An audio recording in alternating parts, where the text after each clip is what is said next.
Primero que nada, agradecerles la presencia a todas y a todos. Agradecerle a este espacio, las pioneras, este espacio feminista, que nos parecía el lugar absolutamente ideal para lanzar esta asociación Paulina Luis y Yannicki. Queríamos agradecerle también al municipio C, que nos ha brindado parte de la infraestructura para esta charla. Y queríamos agradecer especialmente a los familiares que contamos con Inés en la asociación, pero con dos que hoy se hicieron presentes, que no estaban en el país y que nos pueden acompañar. Para nosotros es muy importante haber podido decidir hoy presentarnos. Tenemos aún en formación esta asociación.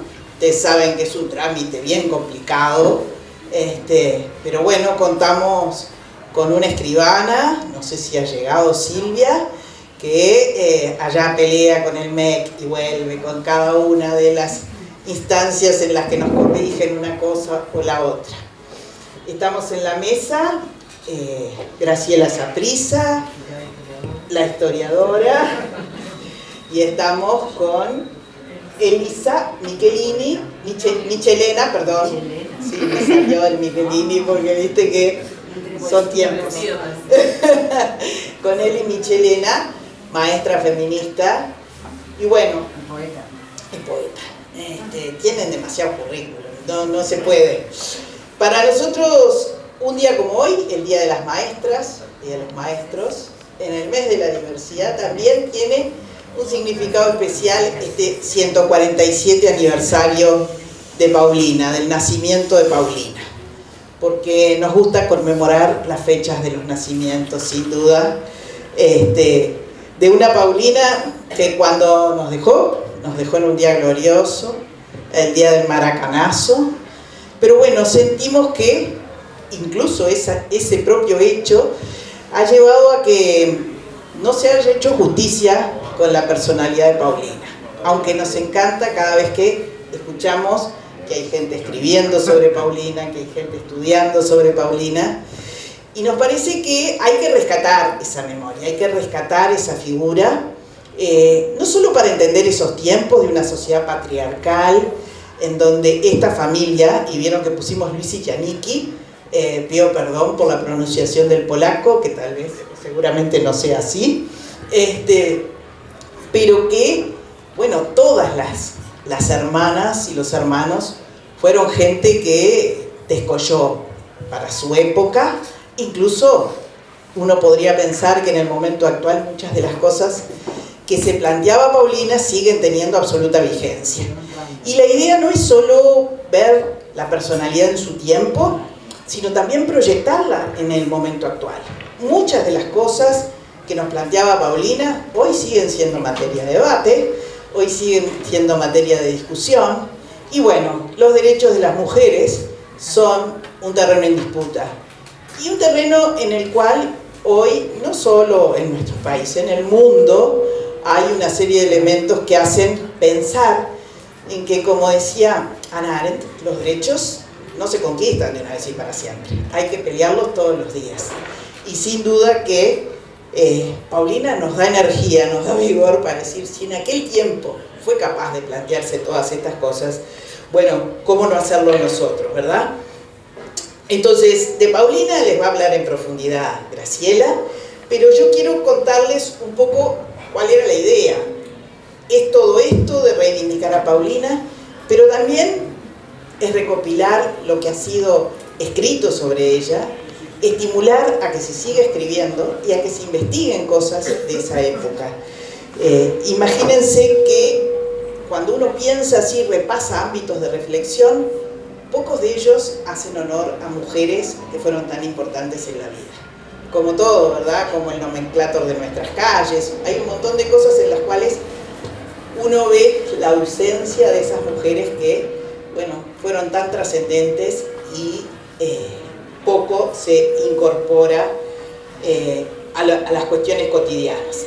Nos alegró que la Universidad de la República tenga un espacio que esperemos no sucumba en esta rendición de cuentas, que es un espacio Luis Illanicki en la vieja Facultad de Veterinaria, y en Luis Alberto Herrera. Está el terrible cartel, y la verdad que cuando nos enteramos de que era posible que en la rendición de cuentas se enajenen algunos bienes de la Universidad de la República, nos dio mucha tristeza, pero esperemos que no se concrete, y que ese sea un espacio dedicado a todos estos hombres y mujeres que, bueno, en aquellas épocas ya habían hecho tanto por la realidad de los más desposeídos, porque el tema de la justicia, el tema de los derechos, impregnó absolutamente todo lo que ella se planteó. Entonces, para nosotros es importante, y hoy es el lanzamiento, pero estaremos convocándonos a charlas, también queremos hacer actividades con otras organizaciones feministas que nos permitan generar sinergias y tener una visión descentralizada. Hoy ya me llamaban de Paysandú. Ustedes saben que después de haber nacido algunas de las Luisi en Colón, del lado argentino, vinieron, ¿solo Paulina fue? Bueno, vinieron a Paysandú y hoy me llaman y dicen, che, lanzan hoy, podrán venir a Paysandú, sin duda. Creemos que es muy importante que tengamos una visión no solo montevideana, ni metropolitana, sino poder hacer cosas con mujeres para empoderarlas, para lograr que, bueno, muchas de estas cosas puedan tener aplicación en la vida cotidiana, y en esto de que, bueno, los derechos muchas veces las personas no saben que los asisten, y las mujeres en particular a veces tienen muy poco conocimiento de normativas que les dan un marco de protección.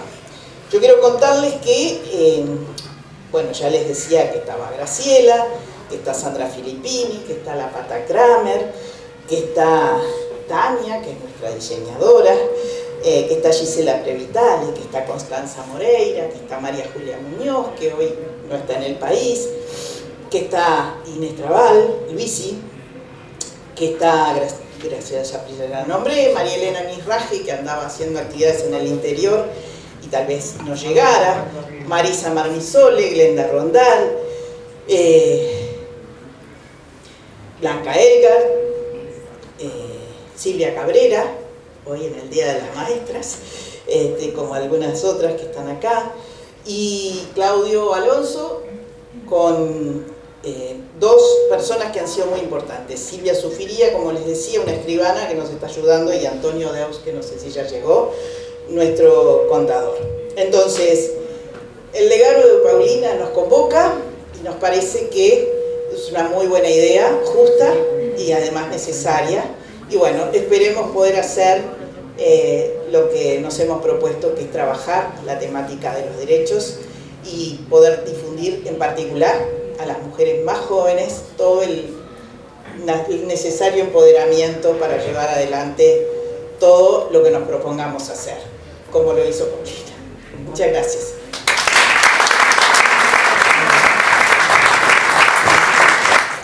Entre nuestros talks, esta no tiene del agua.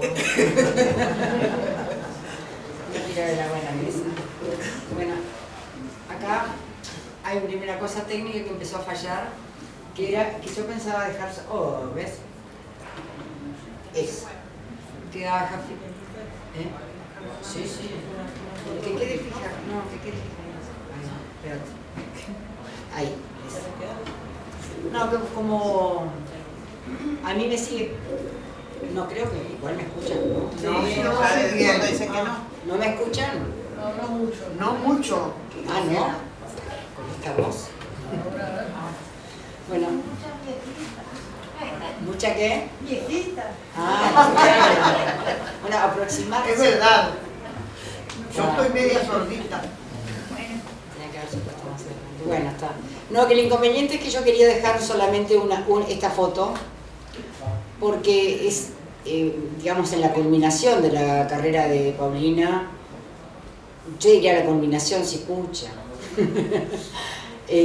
porque ella está como delegada en Naciones, no, lo que serían Naciones Unidas, es decir, la Sociedad de Naciones.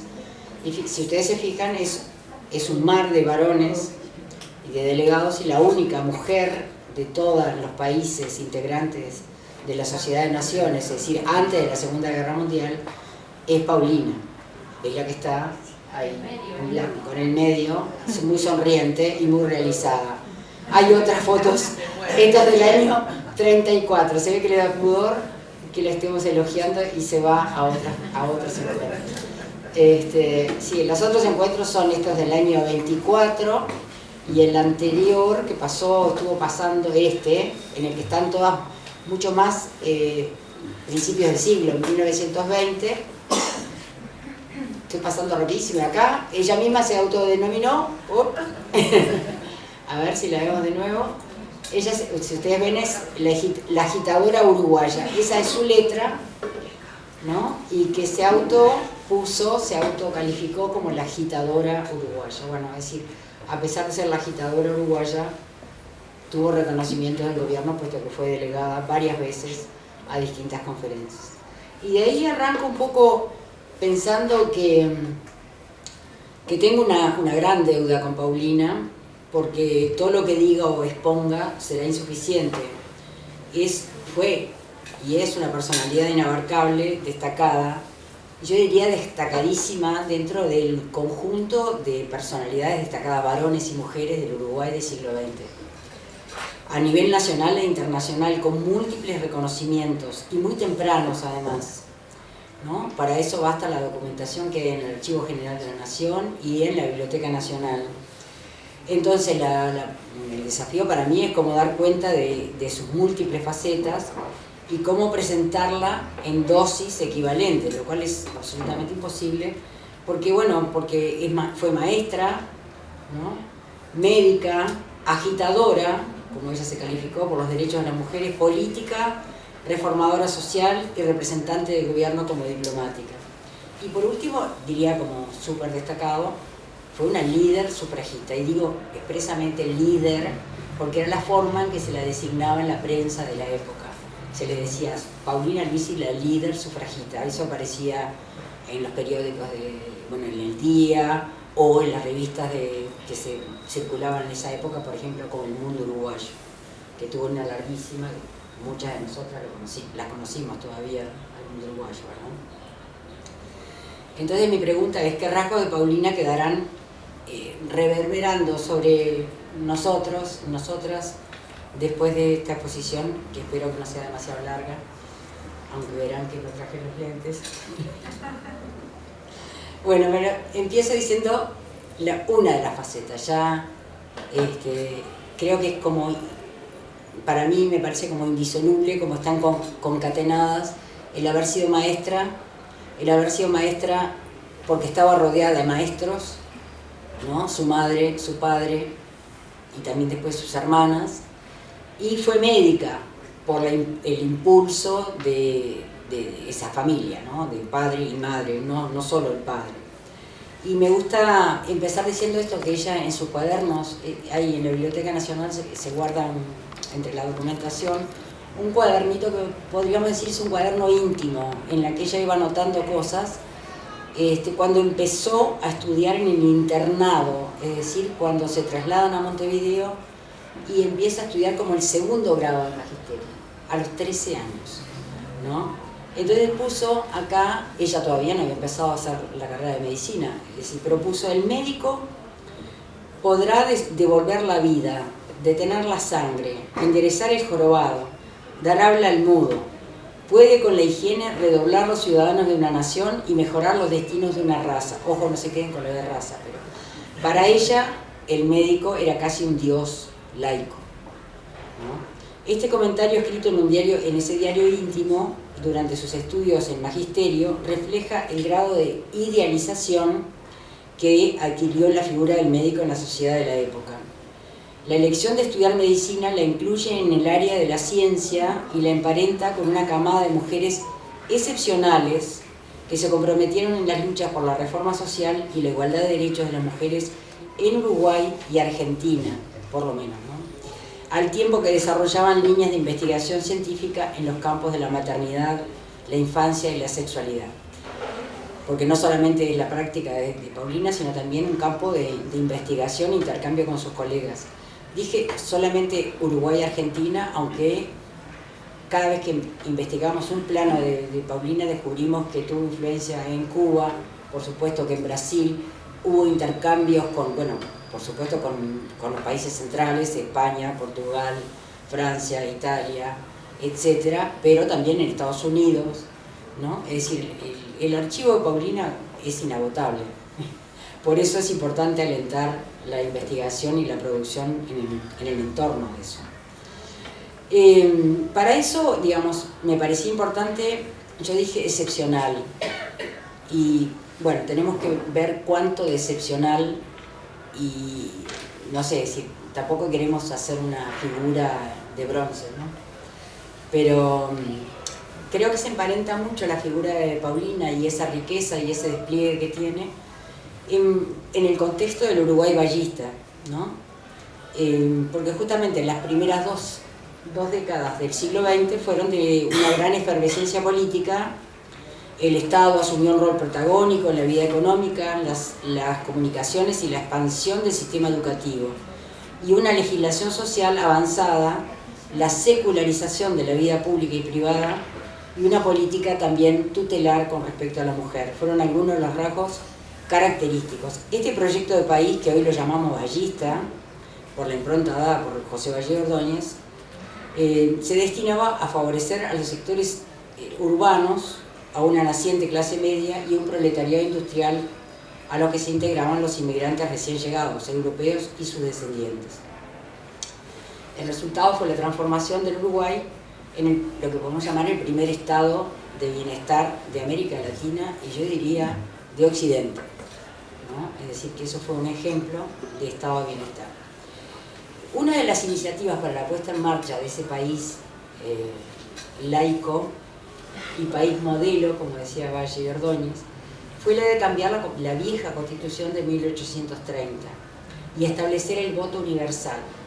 La propuesta en los apuntes para la Asamblea Constituyente era el voto universal masculino.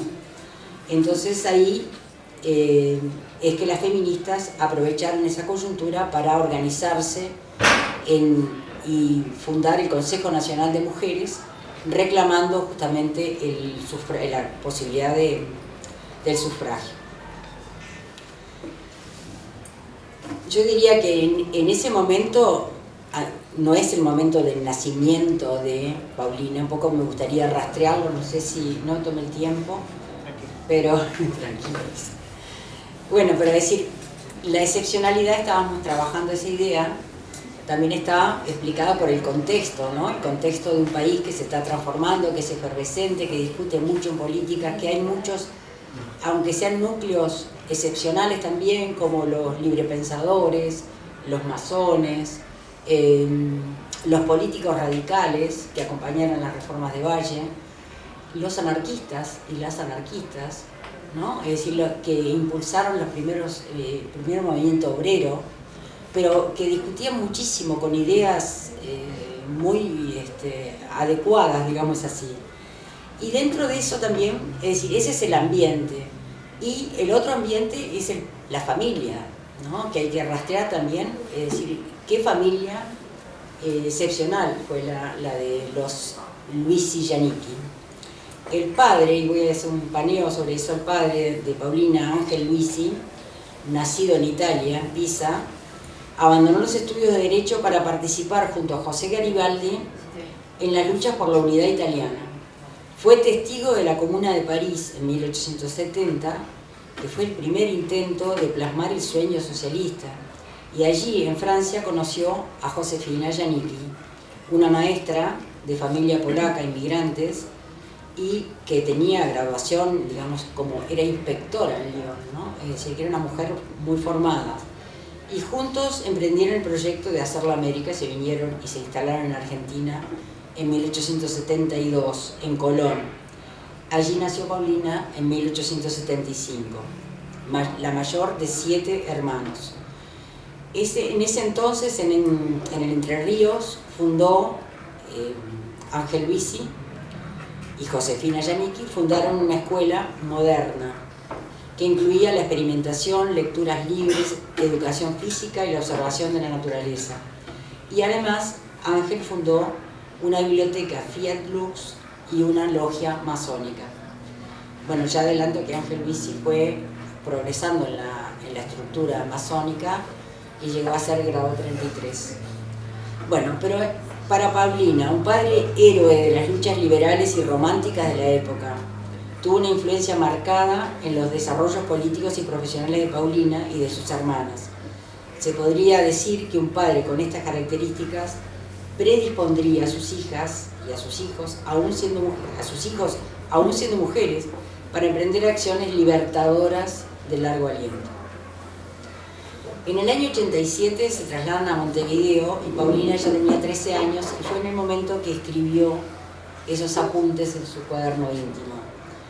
Entonces yo me preguntaba si ella soñaría con su futuro cuando escribía que el médico podía devolver la vida, detener la sangre, enderezar el jorobado y toda la historia, ¿no? En 1900 ingresó a la Facultad de Medicina, carrera que culminó en 1908.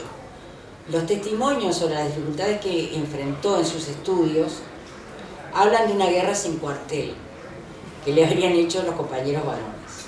El sacrificio valía la pena porque el ejemplo de Paulina sirvió para quebrar el modelo de mujer, como decía Barran, mujer de dedal o mujer de su casa, ¿no? Es decir, al que solo le estaba destinado vivir en la intimidad de la casa, ocuparse de la crianza de sus hijos y nada más.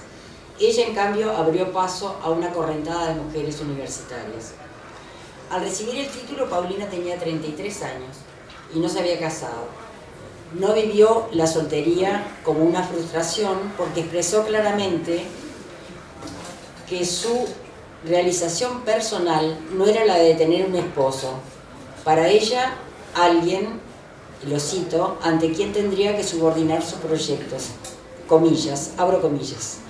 La educación femenina, lejos de despertar y desarrollar el sentimiento de la personalidad, escribió en 1918, tiende por el contrario a aniquilarlo en obsequio de la más o menos posible realización social de mujer casada, es decir, de ser humano obligado por las costumbres y las leyes a un perfecto renunciamiento de sus anhelos y sus ideas ante la personalidad de otro ser a quien debe obediencia y respeto. Razón de más por la que no se casó.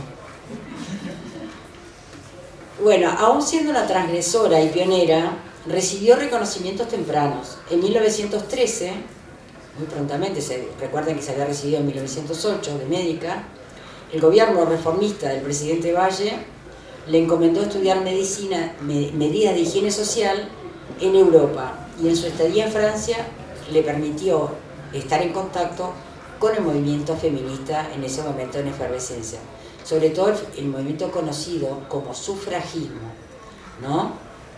Y allí también se asoció al movimiento abolicionista, que estaba en contra de la trata de mujeres, llamado trata de blancas. Miren, ahí también otro punto de Paulina bien distinto, y una intuición, una brújula interesante de ella.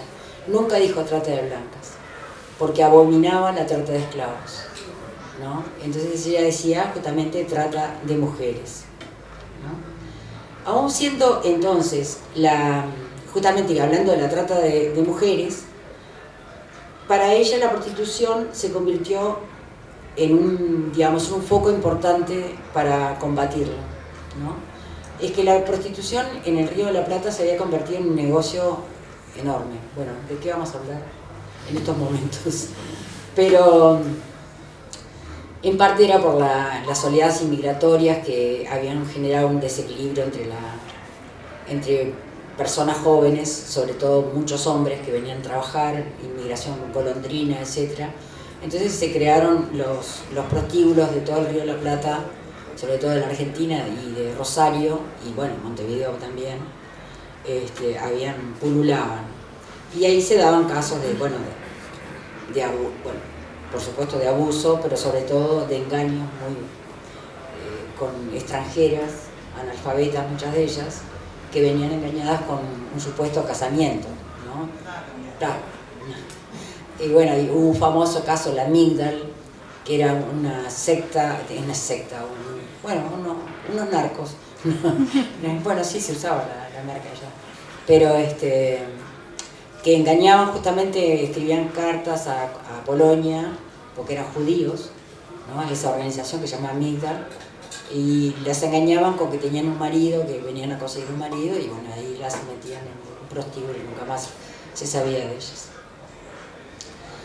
Paulina entonces luchaba contra esa situación, contra la prostitución, y publicó justamente me quedé pensando que justamente había toda una introducción de por qué el prostíbulo, etcétera, etcétera, pero publicó un texto en esos años, 1918, que se llamó Otra voz clamando en el desierto, revirtiendo el argumento, porque se hablaba de, bueno, estaba de justamente la disparidad y que los varones podían iniciarse sexualmente, etcétera, y revirtió el argumento acusando a la doble moral por reducir a las mujeres a ser santas o pecadoras, y vio en las circunstancias que rodeaban a la prostitución un efecto más de la opresión femenina, señalando los bajos salarios como la causa principal del recurso a la prostitución de las mujeres que caían ahí sí, utilizando una palabra muy tanguera, caían en el fango, porque Paulina tenía también ese lenguaje decimonónico, así que las que vayan a los documentos o los que vayan a sus documentos van a encontrar un lenguaje un poco más parecido a lo de Rubén Darío, si ustedes quieren. Bueno,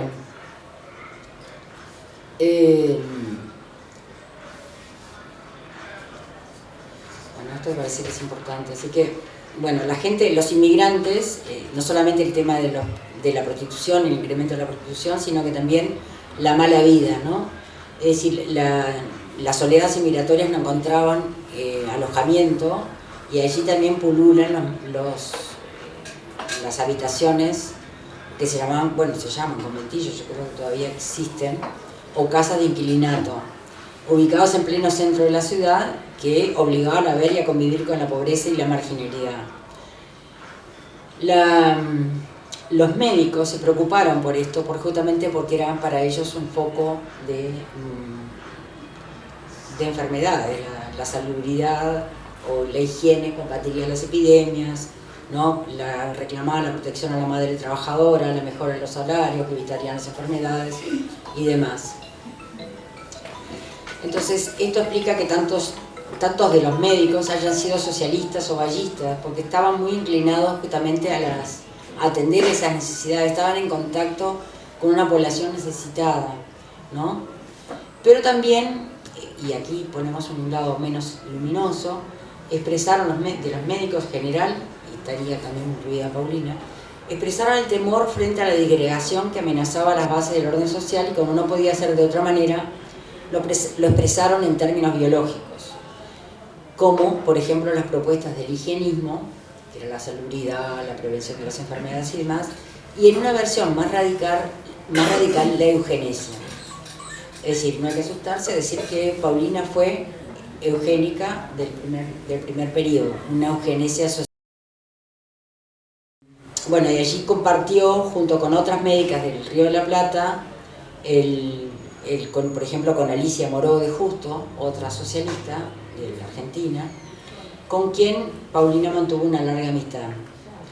Paulina examinó las posibilidades que brindaba la legislación eugénica para resolver graves problemas de salud. En esa época, lo que le llamaban la bête noire, porque ella era muy afrancesada también,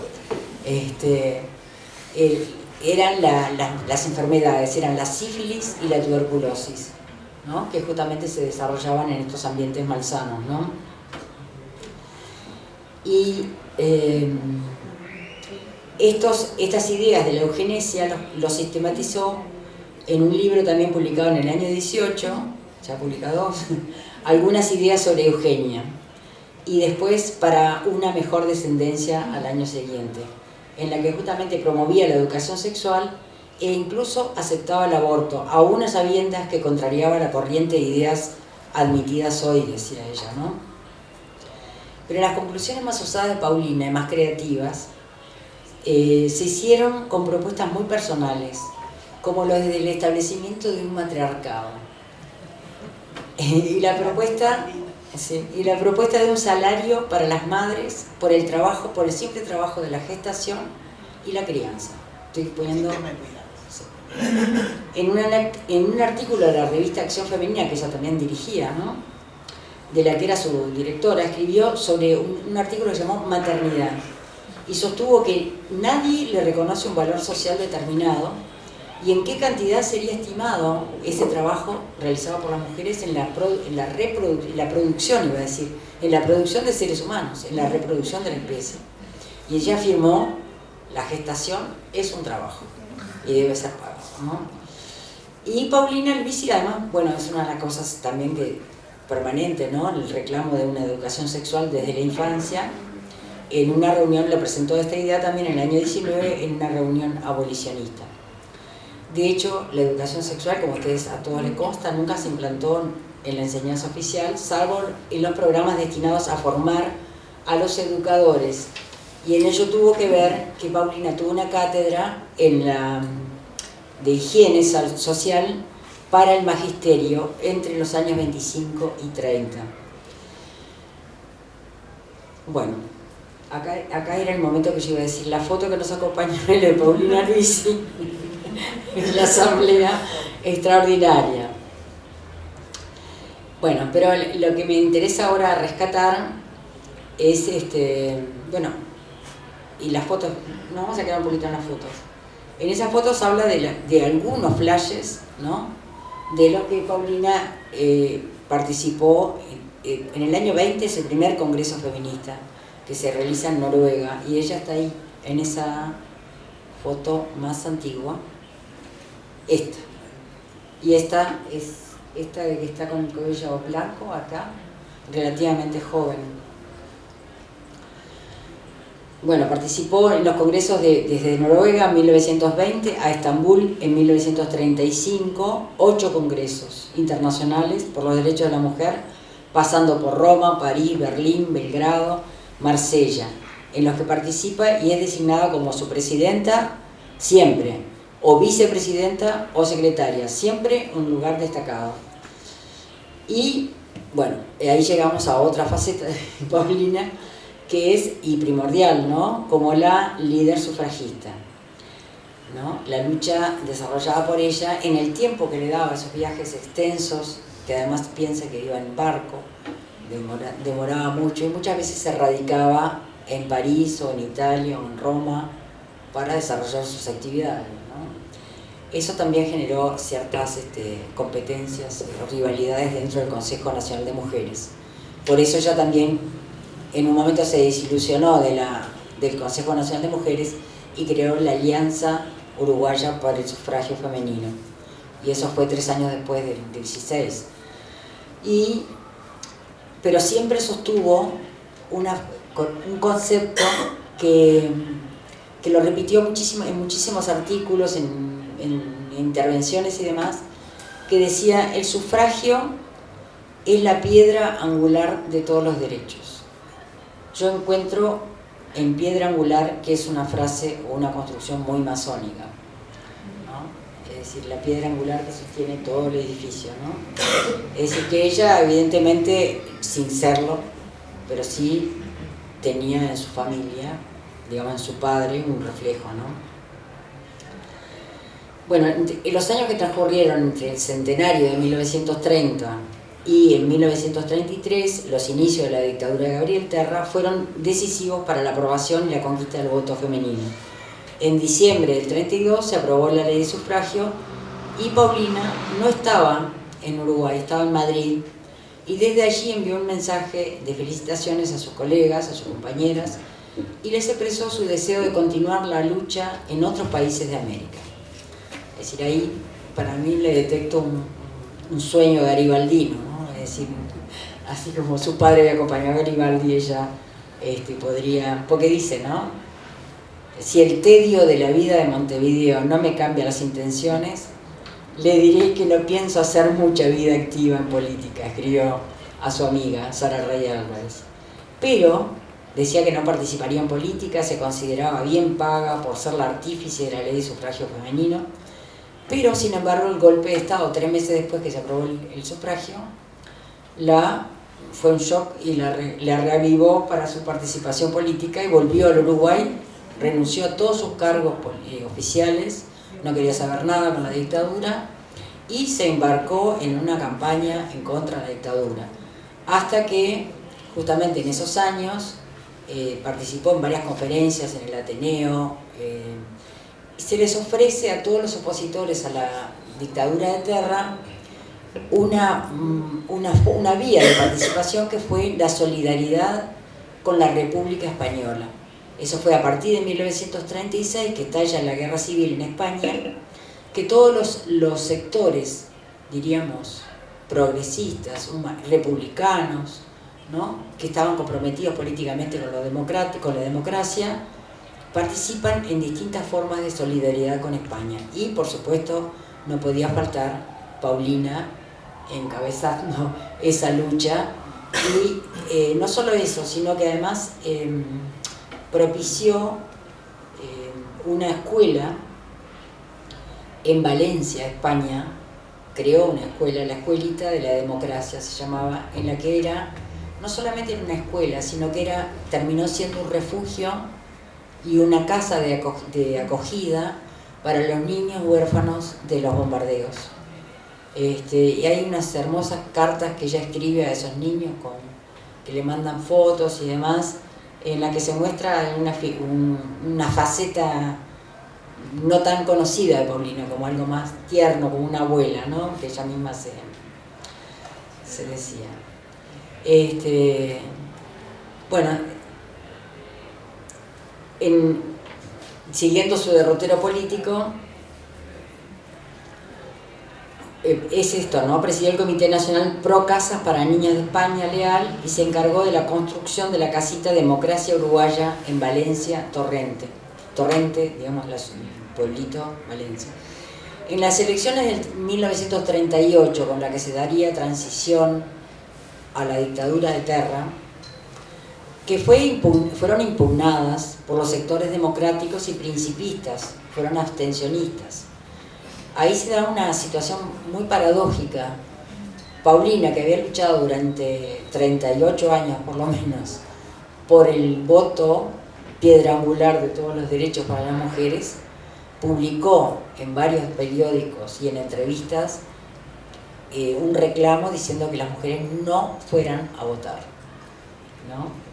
Recomendó a las mujeres que no votaran por entender que serían conducidas como ovejas de un rebaño por los políticos conservadores, ¿no? Porque justamente apenas se aprobó el voto, todos aquellos políticos más conservadores, y tengo muy identificados quién eran, que escribían el día anterior, no, ¿cómo le vamos a dar el sufragio? Las mujeres son incapaces, son más afectivas, son volátiles, no tienen capacidad para elegir, etcétera, etcétera. Se aprueba el voto y dice, mujeres del Uruguay, unidos, ¿no? Eso lo hace el diario El Pueblo, que era un diario terrista, ¿no?, pro terra. Y eso justifica que no se quisiera, no quisieran, bueno, ella y Clotilde, la hermana, que también participó enormemente y era muy, muy conocida, una figura destacada también en la solidaridad con España. Finalmente, en las elecciones de 1942, en las que sí fueron elegidas las primeras 4 legisladoras de la historia del país, ella renunció a ser candidata del Partido Socialista. Entonces es una doble renuncia, ya que en esa legislatura se aprobó la Ley de Derechos Civiles de la Mujer, por la que ella había luchado toda su vida. Es decir, que una mujer proyectada en la esfera pública renunció a toda delegación política partidaria, resultando por lo menos paradojal. Sus comunicaciones públicas y privadas la describen como un ser agudo y crítico, muchas veces sarcástico. Dice, por ejemplo, en este país, que sin embargo es el mío, carezco de la autoridad requerida para hablar de asuntos serios, científicos o sociales, porque la pícara naturaleza no me concedió el privilegio de pertenecer al sexo masculino. ¿no? Y también dice, he visto aparecer del brazo de un distinguido colega ideas mías, pero eso es mejor, que por lo menos tenga, ya que no tiene una madre desconocida, por lo menos tiene un padre putativo. Bueno, ya lo adelantaba Mónica, ¿no? Yo diría, con una enorme capacidad de trabajo y por eso exigente con los otros y con ella misma, distante muchas veces de las propias mujeres por cuyos derechos combatió toda la vida, la definición que mejor le cuadra es la de una combatiente, dispuesta a recibir halagos tanto como palizas, como por cierto recibió y siempre lo documentó. Paulina murió cuando nació un mito, el de Maracaná, fue el 16 de julio de 1950 y no hubo duelo nacional, por el contrario, lo que existió fue una alegría desbordada de una multitud ajena al recuerdo de esta mujer, que ya era leyenda en el país y en el exterior. Hoy consideramos mítica esa fecha porque resume las claves de identidad de un Uruguay que ya se desvaneció, pero esta mujer no se cuenta entre sus figuras fundacionales. Se vuelve invisible, se fuma o se convierte en el estereotipo de la sufragista, congelada en una imagen casi viril, sin integrar el corpus intelectual que construyó ella misma, ¿no? Que contribuyó a construir. Bueno, ingratitudes del registro que trataremos de corregir en estos años venideros. Gracias.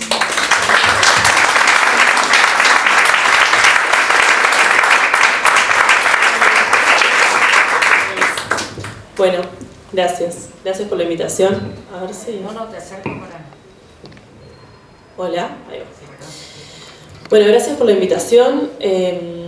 Cuando hablé con Mónica me dice, bueno, sabemos que sos maestra y que escribís y bueno, me invitaron un poco por eso. Me parece que está buenísimo también querer reivindicar esta otra parte de Paulina que tiene que ver con su formación docente.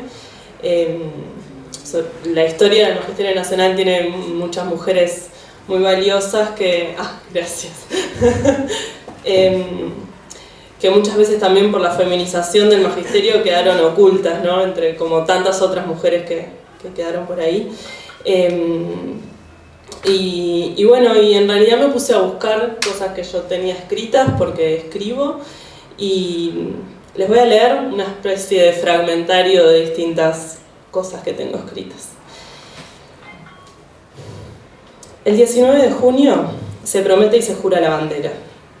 Seguramente, si buscamos en nuestra memoria, recordemos algo de ese día de nuestras vidas o de la vida de nuestras hijas, nietos, sobrines. Además de una conmemoración, a nivel cultural es una tradición. La túnica tiene que estar bien blanca y la moña bien hecha. Hay escuelas en las que no importa el frío que haga ese día, no se permite usar ni camperas ni bufandas encima del uniforme escolar. Todo el simbolismo en su máximo esplendor. Como maestra de primer grado, me cuestiono sobre el sentido de ese evento en la vida de las infancias. Niños y niñas que solamente tienen que aprender a decir sí prometo, pero no saben ni qué. Parece que les enseñamos a prometer algo solo porque se los dice una persona superior. Pero sobre todo, me cuestiono el rol de la escuela como constructora de un Estado-nación que transmite la noción de patria como excluyente de la otredad. La patria como un deber ser cargado de valores patriarcales, coloniales y racistas. Entonces, si la patria es solo homogenización, normalización y exclusión, no queremos escuelas que la enaltezcan. Pero Cristina Fernández dijo, y no es ilusamente que la traigo a ella, que la patria es el otro. Yo diría que también la otra, leotre. Y ahí se abren unas otras posibilidades semánticas sobre la patria. La patria la construimos en la interacción social, en el vínculo, en el tejido que se construye entre las personas que conviven, que luchan, que sueñan. Los actos patrios también pueden ser un espacio educativo, de posibilidad, donde se puede disputar el sentido de reproducir por el de transformar. Las feministas queremos cambiarlo todo y también deberíamos cambiar la construcción de patria, tal vez por una matria. Sí, una matria, donde entren todes, una matria donde quepan muchas naciones y diversas historias. Esa matria nos podría reunir para conmemorar el nacimiento de Paulina Luisi, para reivindicar su figura y su obra, y que eso nos permita también atrevernos a cuestionarla desde nuestra actualidad. ¿Por qué no levantar las banderas en todos los edificios públicos cada 22 de septiembre para conmemorar la vida de la primera médica uruguaya, de una de las luchadoras por el sufragio femenino, de una acérrima defensora de la democracia, de la primera que presentó un proyecto sobre enseñanza sexual en las escuelas? Hace poco escuché que defender la memoria es una causa de la izquierda, que a la derecha no le importa la memoria. En todo caso, les interesa construir unos relatos históricos que oculten fragmentos según sus intereses, pero no sembrar memoria. Los feminismos también están llenos de memoria. Construir relatos historiográficos que incluyan a la otra mitad de la humanidad es una tarea urgente. Hoy velamos a Nadiria González, que falleció ayer, una entrañable amiga de mi familia. También fue maestra y crecí escuchando que había sido una maestra muy avanzada para su época. A Nadiria no le haremos un homenaje el día de su fecha de nacimiento, pero los feminismos también venimos a reivindicar a esas personas, a las que en silencio vivieron sus vidas, dejaron sus huellas en otras personas y sostuvieron la vida. Esa también es la memoria que queremos construir, que se teje desde ese entramado de lo que fuimos y somos, que reivindica personalidades y que reconoce el trabajo silencioso y perseverante de quienes sostienen la vida. Nuestro homenaje siempre a las Paulinas, que no solo se hicieron camino, sino que lucharon para hacer camino a muchas otras. Esa es una decisión política. En este momento de la historia en que parece que todo debería ser apolítico, reivindicamos a las Paulinas, que nunca dudaron de tomar partido y llevar al espacio público sus ideas de cambio. Ellas eran siempre parte de nuestra matria. A las maestras, a las que en silencio han sido sostenes de otras vidas, mi saludo, mi agradecimiento y toda mi admiración. Si hay algunas acá, les regalo este poema que escribí hace un par de años. La fecha todos los días, la cursiva, un poema de memoria, las tablas, los gusanos de seda, los germinadores, las líneas del tiempo. El dibujo de la parte favorita de las vacaciones, el pericón, las sílabas, el festival de fin de año, la huerta, la merienda sana, convidar al compañero, el audio que siempre se escucha mal y la moña siempre desatada. ¿Cuánto gastó Pedrito en el almacén? ¿Cuánto le dieron de vuelto a María? Los ojos que brillan al comprender, las manos levantadas, ansiosas de que sea su turno. Una sonrisa de complicidad, enojos y frustraciones que recuerdan que el aprendizaje se trata de errar. Un puntito que marca en cuál renglón comenzar a escribir. Las caritas felices, indicando que la tarea salió bien. Respirar profundo al volver del recreo y cantar para calmar la ansiedad. La educación, ese espacio de posibilidad, de creación y descubrimiento. La educación de la escucha constante, de dar la palabra, de la afectividad, del juego, del movimiento. La educación como despliegue de caminos, como cruce de miradas, como campo en disputa de los poderes de turno. Feliz día a esas maestras compañeras, a las que entienden que en lo colectivo se tejen otras posibilidades, a las que siempre defendemos la educación como derecho universal, ineludible para todas y todos. Porque la educación sola no puede, pero sin la educación no hay transformación posible. Gracias.